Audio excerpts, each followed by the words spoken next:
Dr. Naveed Yasin. He is a Professor of Entrepreneurship at the Canadian University in Dubai, and he joins us here in studio. Thank you very much for coming in this afternoon. Thank you for having me. It's great to have you in here. You know, this is so important to teach entrepreneurship at university because, and we speak about this quite a lot. A lot of people graduate from high school, they go to university, they do a degree, but by the time when they start studying, by the time they finish, the job they're doing hasn't really been invented yet. It's a common scenario, isn't it? Yes, absolutely. I believe in today's day and age, entrepreneurship is everyone's business. For many students, they may enroll to the university thinking about a specialist area that they may want to go into. Mm-hmm. However, much later they realise that they have to now move into self-employment or start up their own company. And at university, we are supposed to prepare students for the various career trajectories they may take within their specialist area, as well as the transferability of those skills, which often manifests into the development of business startups, new products and services, and new companies. Right. But then again, Doctor, entrepreneurship is not a theoretical subject. You can't really study it from textbooks. What are the practical aspects do you guys teach at the uni? Well, there is a theoretical body of literature which is informed by various disciplines of economics, anthropology, sociology, and so on, which feeds into that. However, from the practical standpoint of academia, there are various toolkits that we use, like design thinking methodologies, business model canvases, value proposition canvassing, where students actually develop an insight of the problem, the situation which the consumer may be in, to recognize that and then develop solutions around that situation. Mm-hmm. It's just like saying, do you actually build a product and then go and find a consumer to sell it to, or do you understand the consumer first and then build the product around the consumer issue? That's right. That's an interesting point because it's a very go as you learn kind of a stream. Every day there's a new challenge as an entrepreneur. Not something that one can be ever prepared for. But more the learning, more the practical challenges that kids get at the uni, I think that prepares them better for the future that they are looking forward to. Absolutely. Well, at the Canadian University of Dubai, we are one of the first universities that piloted the Stanford program on social innovation and entrepreneurship. And we have embedded entrepreneurship education across the curriculum, which basically means that regardless of whatever the specialism of the student, they have to take a mandatory 2 entrepreneurship courses as part of their degree program. And they work in interdisciplinary groups. And that gives them the confidence that once they graduate, that they can actually go and become an entrepreneur. They can go and start up their own company, and they understand the business side or the commercial angle of entrepreneurship, or whether that's social innovation. Now, Doctor, you're at the Canadian University in Dubai. Can you tell us more about what's coming up with Entrepreneurship Week and it's linked to the Global Entrepreneurship Day? Absolutely. So there was a global entrepreneurship movement where we celebrate global entrepreneurship or entrepreneurship globally, and we were part of that movement where we linked many different types of awards to the programs that we run and the courses that we run. So we had about 7 categories in entrepreneurship which were being contested for a whole week between the students and the different courses and sections that we have. We selected the best groups, the best ideas, and then put it into an investor panel at an event which took place recently, which was accompanied by industry practitioners on one side of the room.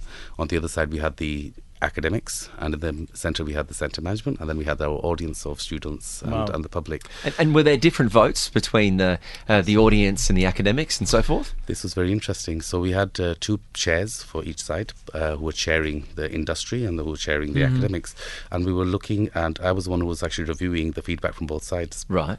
The comments and the feedback and the grades that both of them were offering were very similar, and that was very interesting. So so that just goes to show that at the university our faculty are not just academics who talk about theoretical things, but they are as involved with practice as the industry practitioners themselves. Which is a very interesting point, because my next question would have been that the professors who teach at the Canadian University of Dubai, what is their academic background, or is it only academic background? Because then you've answered it very well then. Thank you. Well, I believe, especially within my team, I head 2 departments. One is head of entrepreneurship and the other one is head of creative industries. And one mandatory requirement among all of the faculty that are teaching, that they all have commercial exposure within their areas of specialism. So, for example, we brought in one person who was the head of communications, who was focusing on the presentation, the style and the communication skills, who has also worked in a similar area to radio and journalism. We also had somebody in from the business. We also had somebody in from the business management field, who has actually gone and started up businesses and who understands the operational aspects of business, also from the legal side of things as well. So all of these people actually already have a commercial exposure. And I think one of the biggest misconceptions among the general public and industry is that universities are not just centres of theoretical models and learning, they are practice and applied learning to the world that we live in. Oh, I thought they were places to party. Well, we also have that at our events as well, so you're more than welcome to join us. But at the Canadian University of Dubai, when you're doing these programs, and we know the importance of entrepreneurship, I mean, we're seeing it here in the UAE. I mean, the visa program is so much more towards someone who is looking to be entrepreneurial minded. How hard is it to teach someone to have an entrepreneurial mindset? It's a bit like the old analogy of leadership. Are leaders born or are they made? What's your view on entrepreneurs? You know, between, I mean, obviously some people have more innate skills than others, but you know, are great entrepreneurs? Can you make a great entrepreneur, or are they born that way? It's a age-old question, and it's not just in the field of entrepreneurship, but also in other areas of leadership theory. You know, are a good and management theory, are good managers just naturally good managers, or are they born or they're made? And the example that I always give is a slightly unconventional one. That regardless of all three of us in this room, even if we all started boxing, could we all punch as hard as Mike Tyson? You know, despite even if we had the best nutrition, the best trainers, we would never be able to perform at that level. However, for some people they have those innate characteristics and so on, but for the others, does that mean that we can't ever become good boxers? You know, so the reality is that. Well, I mean, I've seen all the Rocky movies. How many have you seen, Neil? All of them. All of them as well. Times. I mean, we're halfway there, surely. Absolutely. Yeah. But I understand the sentiment, Doctor. Yes. Yeah. So the aspect that I'm trying to emphasize is that regardless of whether you are the heaviest puncher, there is always room for you to learn skills, to develop those skills, and even if you are the hardest puncher, doesn't mean that you'll be the best boxer. True. And therefore a training is required. No. You still need a coach, you still need a nutritionist and so on. Well, talk about entrepreneurs, boxing promoters. I mean, oh man, you bet. You know, they're some of the, you know, the great way to be able to come up with ideas and find holes and fulfill a need, you know, when it comes to promotion and marketing. No one does it better in boxing. How hard is it to, you know, when you speak about students that come through, to really almost change curriculum around entrepreneurial mindset? How hard has that been to almost have the university to adapt that same entrepreneurial mindset? Well, I am grateful to actually work at a university where the senior management and the president, the vice president, had a clear focus that we are going to make entrepreneurship one of our strongest areas of our USP. And so that was one thing, and having management buy-in from the university saying that this is what we want to achieve. And then going back in 2018-19, we started really taking entrepreneurship forward.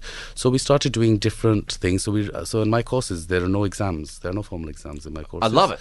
Sign me up. Sign me up. No, seriously, yeah. But that means that it's going to be even harder, because now you're going to have to really prove that your proposition is going to be aligned with the real world. We're not going to ask you questions about, you know, how many P's in X or Y or Z, or are entrepreneurs born. We're not going to ask you these questions. We're going to ask you to reflect upon your experiences. What did you learn from your errors? Did you fail, and did you learn from those failures, and what did you learn? So that's one aspect of reflection that's embedded across all the entrepreneurship courses.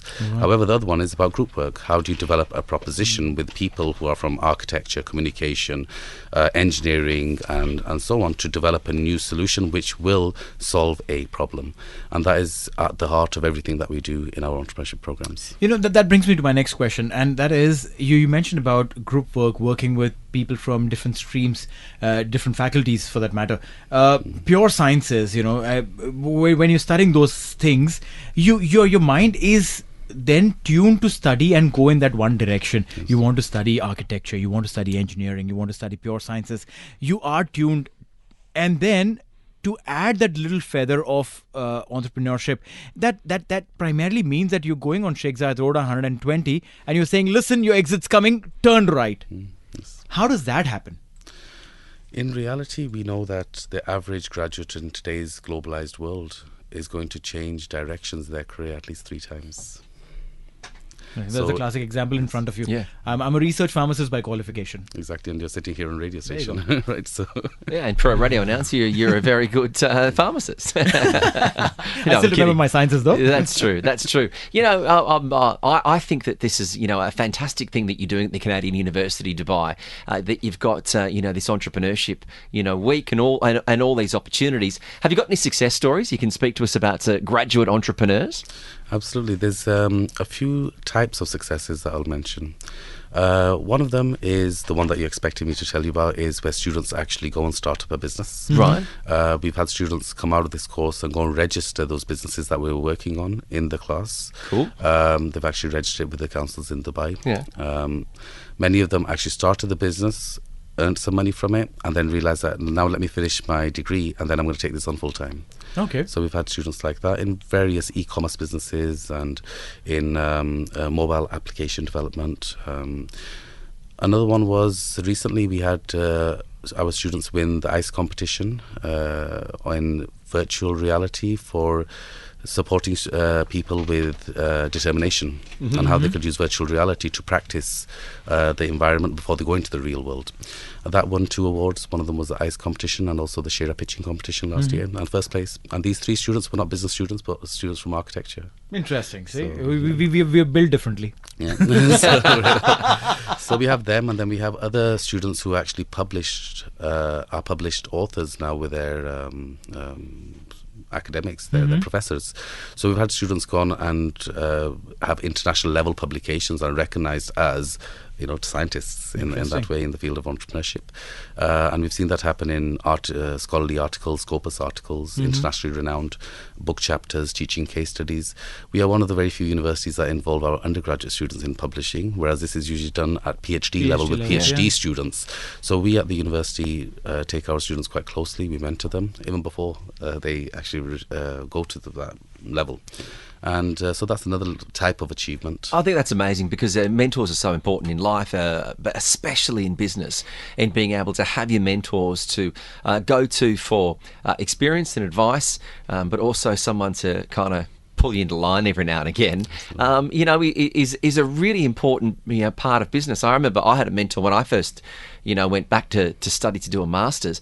And there was a great book from Richard Branson, What They Don't Teach You in Business School. Now, this is 15 years ago. I'm sure, Doctor, it's a bit more advanced in schools now, but one of the chapters are like, how do you run a business when you go into business with your brother-in-law, but then he decides to divorce his sister? And then and these are the real world problems that people face. Absolutely. And that comes down to, well, the solution for it is an entrepreneurial mindset to being able to take advantage of these problems, isn't it? Absolutely. Yeah. Understanding opportunity is the most important one, but acting upon it is even more important, and being able to manage that is more important than all of them. So Definitely. Well, all the work is being done by the Canadian University in Dubai. They've got Entrepreneurship Week, which is coming up. So we thank the Professor of Entrepreneurship at the Canadian University in Dubai, Dr. Naveed Yasin. Thank you very much for coming in to talk 100.3. Thank you.